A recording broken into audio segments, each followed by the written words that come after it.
Hello my dear friends, this is PaintyKat. My name is Catherine. Today we're going to paint autumn landscape. Welcome on my Patreon. There you can find a real-time tutorial. It's going almost for 2 hours. Here in a demonstration tutorial I want to talk just about main points. If you have enough experience you can follow just this short version and you can create this landscape with acrylic. I'm painting on a canvas. It's a 20-30 centimeters, kind of small one I'd say, and I wet it a little bit first with a sponge because I'm gonna blend today from the start with soft, round, natural bristle brushes. How this blending going? Again, remember my canvas right now a little bit wet. I'd say it's damp more than wet, like this way. And first I'm just planning those colors I want to see on a sky area. Well, it's autumn, so what colors it can be? It's a really shiny light lemon yellow. Next it's a yellow medium, and I wanna paint today without any green because it's just a really nice practice in a color mixing. And if you wanna practice this way, you can choose one color for tutorial you're following that you will get from the mixing. On the previous tutorial it was a violet, right? And we got those colors there from the red and a blue. Here it's gonna be green from the yellow and cobalt blue. But of course you can use just a simple green medium, for example, if you don't need more practice in a color mixing. How blend going here? First, I'm just planning colors. What I'd like to see here in general, lemon yellow, really light, so it's lots of white in mix. Next it's a yellow medium. Then I switched to the light green. That was mixed with a yellow medium and cobalt blue, and after I'm going to blue color. All colors here very light. It's an autumn sky. Maybe here I will put a little bit more saturated colors, and next it's a violet. Violet I'm using here, violet deep, so be careful. Tone of this color have to be similar to previous colors, but tone of violet deep, it's really dark itself, so probably you will need an extra amount of white. And next I'm just taking my round blending brush. It's very soft.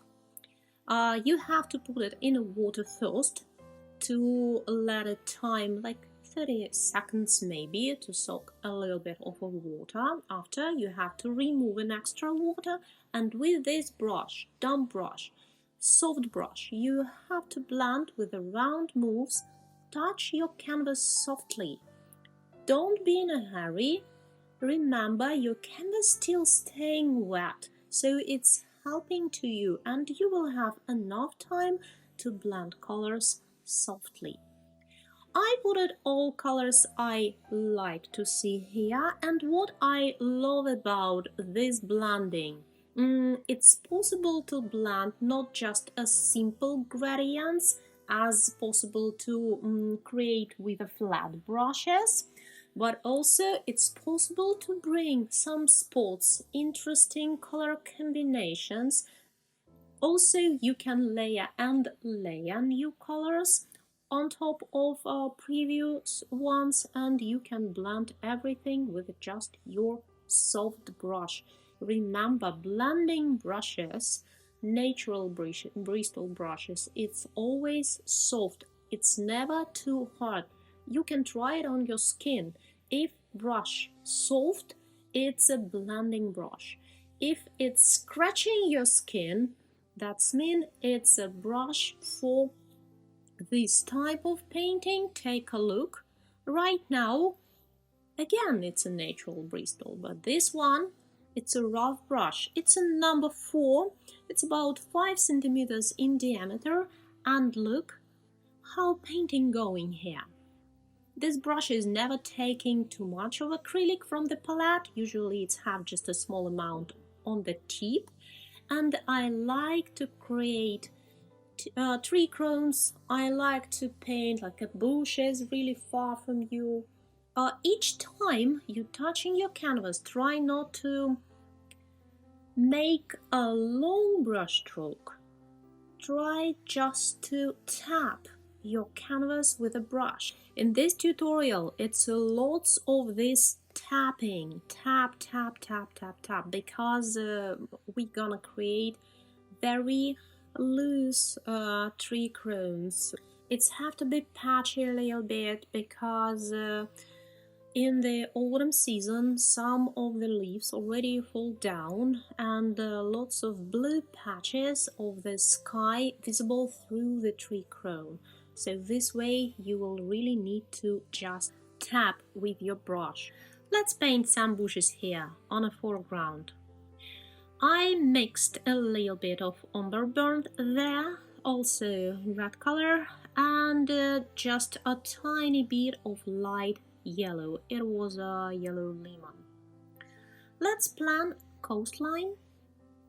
I have no sketch, no traceable for this landscape, but for you, my friends, traceable is available. You can follow link down below, and you can print, sketch before you will start, and transfer those lines you will need in a process. I think this shape looking good enough. I added just a little bit of yellow and green on a coast here, and later we will talk about how to paint grass here. Of course, it's not detailed grass right now, but colors already here. And let's talk more about tree crones. Same technique, just tap with your brush.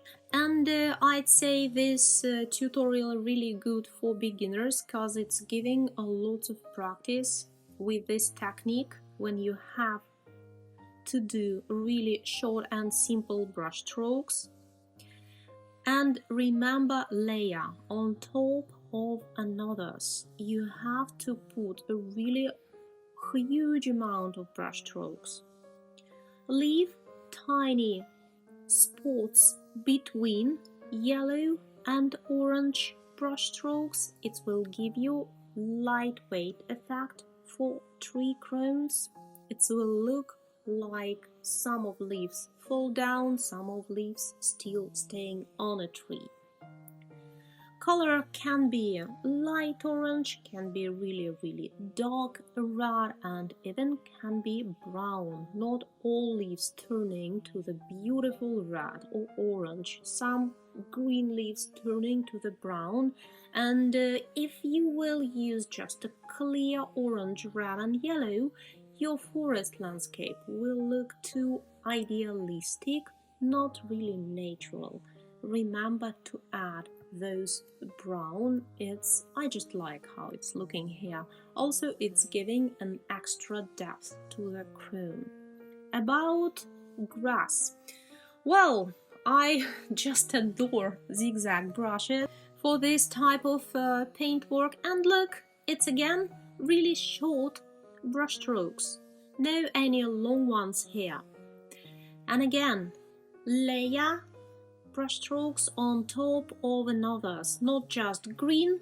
Of course, grass is green, but also here yellow light, also here some leaves that fall down, and colors here can be red, orange, brown. Again, mix everything together, layer and layer brush strokes on top of each other. This shape, zigzag shape, will paint a grass without actually any effort from your side. Next, it's trees here, and it's birch tree. So you may ask why color is so deep, because the bark of the birch tree usually white, isn't it? But look, here we have a light from behind, so all trunks here gonna stay in a shadow, and yes, we able to see only a shadow side of these trees. means color have to be really deep. So how to paint it? First, I recommend to start with a really dark color. There is no any black yet. It's a violet, it's umber burnt, and a little bit of white. And while you're painting, while you're planning these trunks, try to be as random as you can. It's not only straight trunks, it can grow with a little angle, it can crisscross each other. And also while you're painting, especially trees in a middle ground or background, color have to turn to a little bit lighter shade compared to those color you used for foreground. Best contrast, more saturated colors, all those keep and use only for foreground. Let's paint another tree. Look, it's not straight, it's curved a little bit, this way looking more natural. And I'm not trying to paint the whole trunk in one go. Instead of it, I'm painting with a bit dotted line. Same with the background, but again, colors there less saturated and more light.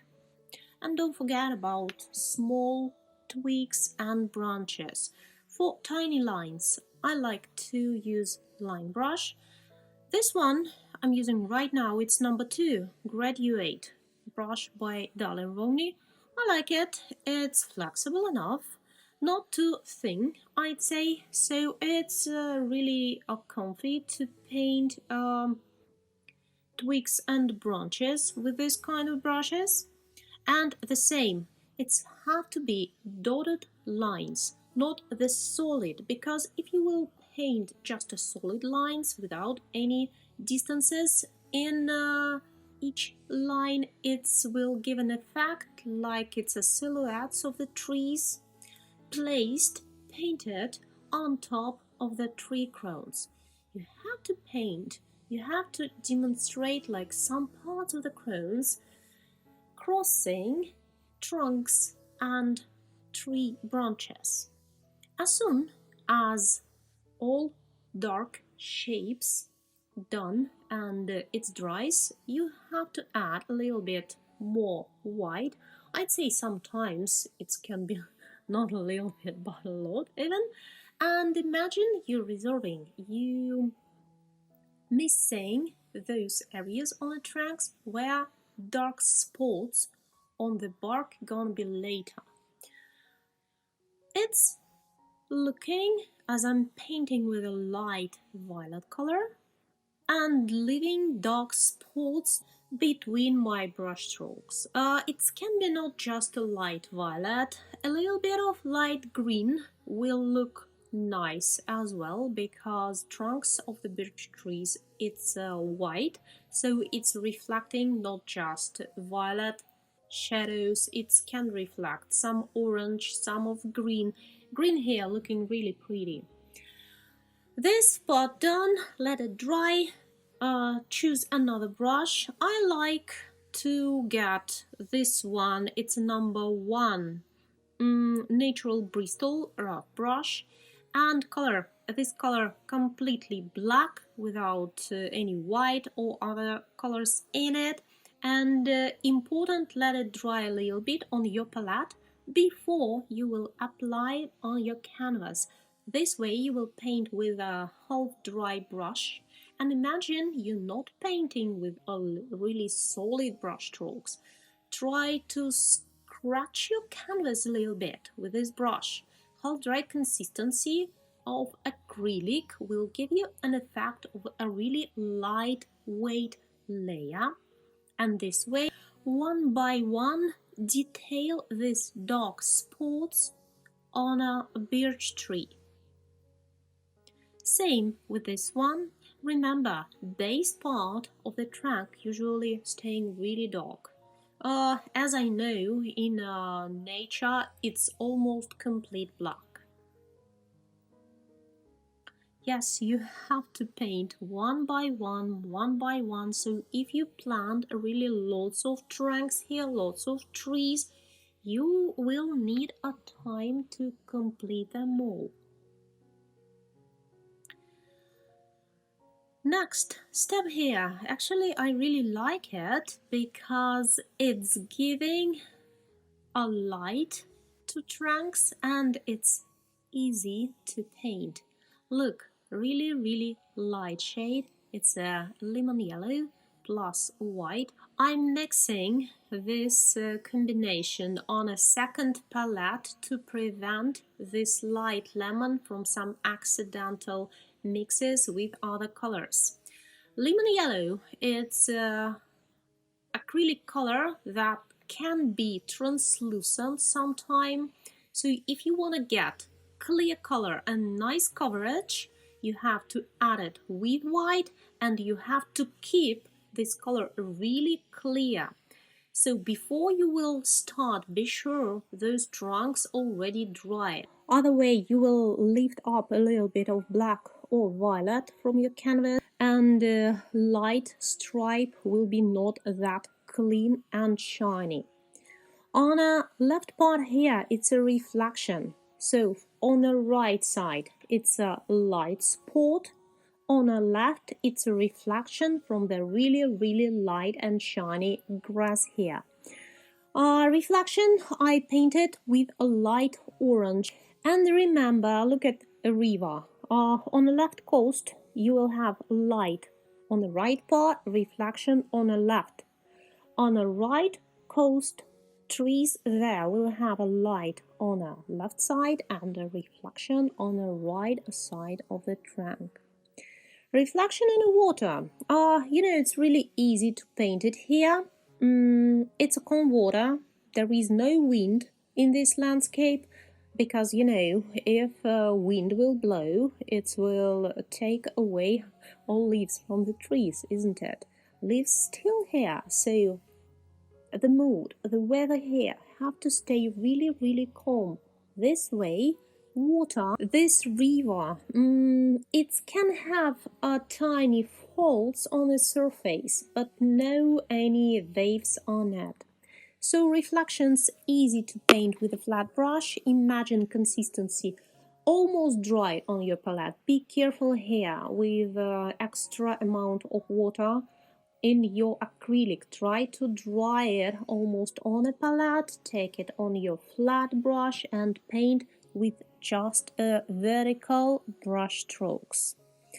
Reflect not only trunks but also reflect colors from the tree crones. It can be light and beautiful orange, can be very light yellow. See? I'm trying to touch softly, not rubbing color into the canvas structure. Really soft touch.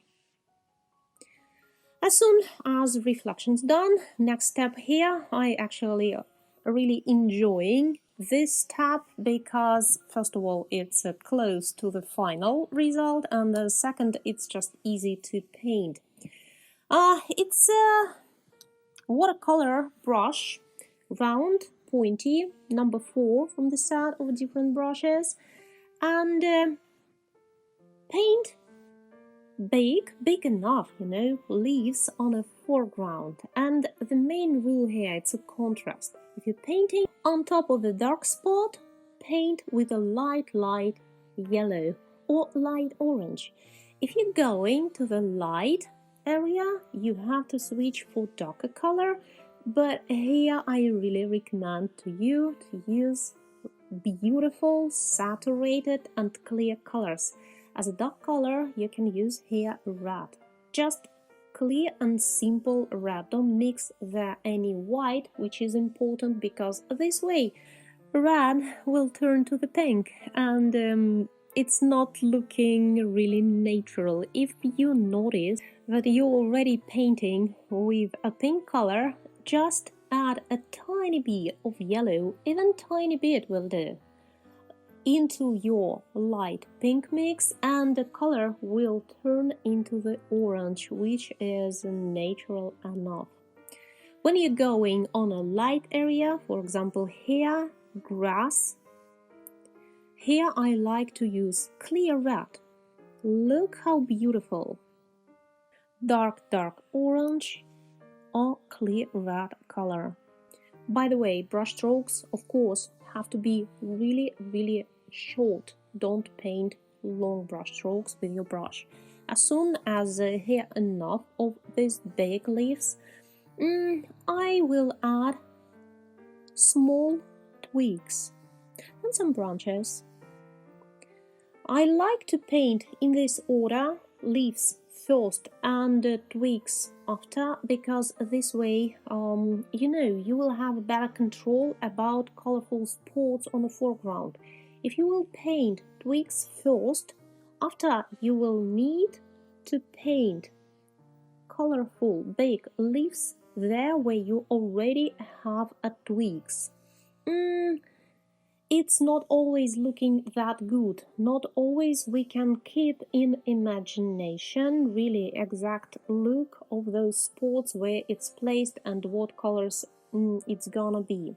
When you first plant all spots of the leaves and after you adding these tiny lines of twigs, it's just a better control on colors and spots on the foreground. Foreground always the most catchy area for your future viewers. And by the way, if when you've been painting tiny twigs you crossed some leaves and you don't like it, you can just layer a new color, light yellow or orange, on top of this twig. My friends, I really hope you enjoyed this painting. Please subscribe my channel, thumbs up, and of course welcome on my Patreon. Paint with me in real time.